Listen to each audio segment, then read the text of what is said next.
Баршаңызға сәлем. Бүгін сіздермен бірге осындай дәмі өте керемет болып шығатын жұмсақ вафли дайындайтын боламыз.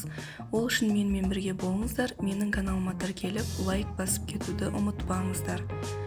Бізге қажетті заттар: жұмыртқа, ұн, қаймақ, қант, сары май, разрыхлитель керек болады. Ең алдымен құрғақ ыдысымызға жұмыртқамызды салып,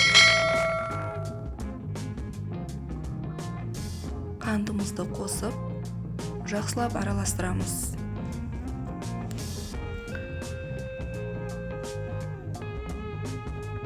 Алдын ала ертілген сары майымызды қосып, тағы да араластырамыз.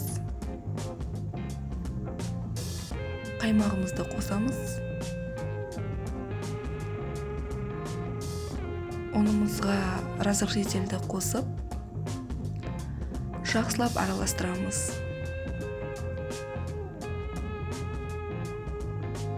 Осылай үздіксіз араластыра отырып, біркелкі масса дайындаймыз. Міне, менде осындай қатты сұйық емес масса дайын болды. Енді алдын ала қыздырып қойған вафельницамызға май жағып,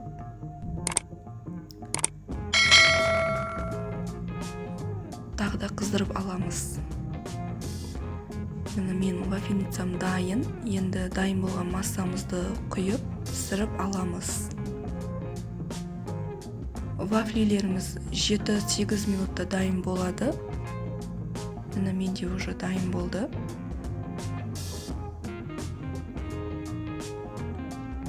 Осылай кезек-кезек құйып пісіріп аламыз.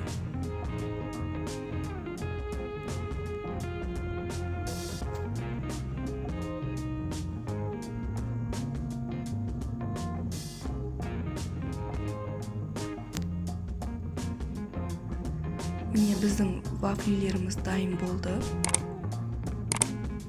Өте жұмсақ болып шықты. Дайын болған вафлилерімізді өз қалауларыңыз бойынша әсемдесеңіздер болады. Мен шоколадты ертіп бетіне құйдым. Осылай. Екіншісіне сахарный пудра шаштым. Сіздер өз қалауларыңыз бойынша әсемдесеңіздер болады. Міне, көріп тұрғандарыңыздай өте керемет болып шыққан. Осы рецептпен дайындап көруге кеңес беремін. Видеом ұнаса лайк басып көтеріліп кетуді ұмытпаңыздар. Сіздермен бірге болған Азиза Аймурзаева.